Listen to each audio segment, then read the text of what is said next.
Well, hello and welcome to I Love Gay today. And we are with Michael Green. How are you, Michael?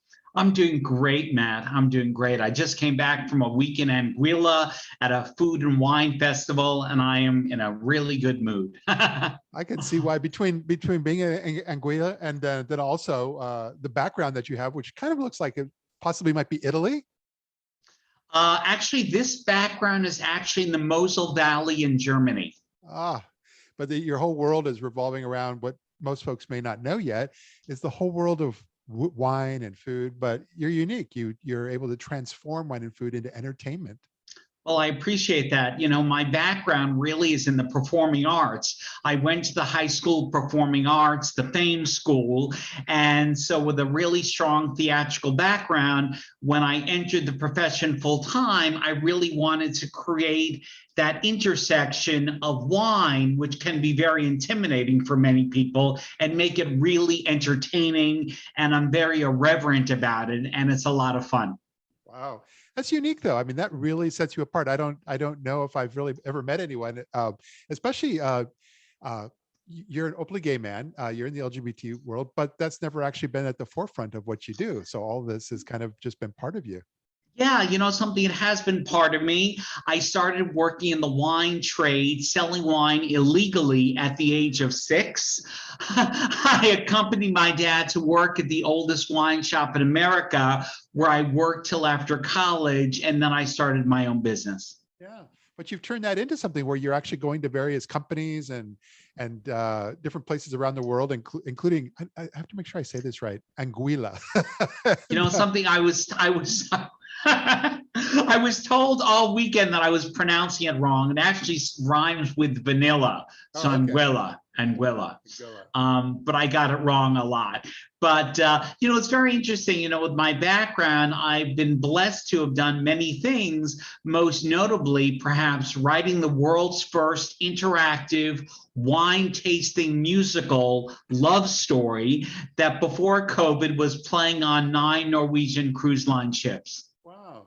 But what is it as a business though? What is it? So organizations, they either some of the folks have seen you already up on stage presenting or performing, and do they just kind of have you come in and be part of their event, or do you actually kind of lead some of their events? It depends on what it is, Matt. You know, sometimes I'm really brought in at the creation stage and really help them craft, whether it's a corporate summit or an internal employee event, and I'll craft it from the ground up, whether it's taking people out to Napa for 4 days Yeah. or renting a cruise ship and circumnavigating Iceland, or something. Sometimes I'm just brought in at the end that they want a talent to recognize their employees or to entertain their clients. Yeah. Have you done much in the whole world of LGBT nonprofits and events and so forth? You know, something in the gay community, I have not done as much as I would frankly like. I am an openly gay man, as you said, and I would love to do more work in the community. In the nonprofit world, I do quite a lot, because when I'm not talking about wine, food, and drink, I'm actually a charity auctioneer, Yeah. and I've been doing that for 20 years. But it's that whole auctioneer and in the auctioning world, you've really kind of put together a unique, for lack of a better word, value proposition for organizations to be able to bring you in and make it very cost effective for them. Exactly. I created a unique financial model where I charge for my services to be an auctioneer and day of revenue strategist. But then on the back end, I donate a live auction item, a wine tasting for 24 people that generally offsets my cost, Yeah. my fee. So it works out really well for the organization. Yeah, I think that's incredible. That's brilliant, and I'm Thank you. hoping that continues to open some doors. But Thank you. I appreciate that. have you now that summer is kind of right around the corner here? Do you have plans for some of the events that you're going to be doing? Well, a lot of the work that I do in the summer is with summer associate legal programs. So when these summer associates come over to the law firms, they really want to be on learning about the law. They want to be entertained. So they might take people out for dinner. They might take them to a baseball game. And I will come in, and whether it be doing a wine dinner or a wine tasting, I will do a lot of that. Yeah. And so that is how a lot of my summer is spent. Yeah, that's I'm looking forward to being able to connect with you either at one of the events that that seems to pop up here, especially now that everything's opening back up and people are feeling more comfortable. Yeah, you were talking about that event out in the vineyard, and I've Yeah. never been out there. Tell me about that, because I'd love to learn more, and I might want to go out there with you. Yeah, no, I hope to go there this summer. I was there a few summers ago, and it's very unique, and it really ties into your world. But it's one of those things where it's in Sonoma, California, and it's just that, it's everybody always thinks Napa, but Sonoma really is an amazing place for wine tasting.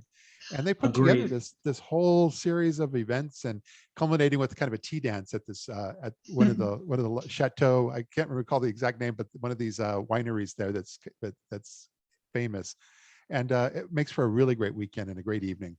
Well, it sounds really nice. I mean, also to be in an area like a vineyard where you're tasting wine, enjoying food from that region where you are is very, very special. It really offers beyond the taste this psychological feeling that you are in a region and enjoying the abundance of riches of wine and food. Yeah, and actually more and more regions, they're thinking about it, but they haven't made that leap yet. So hopefully you might be able to help them. I know South Africa has been interested and others like that. Yeah, I agree. And I think certain regions do it better when it comes to winery tourism. And I think what Sonoma and Napa or wine country are doing is really, it's the benchmark for other regions to follow. Yeah.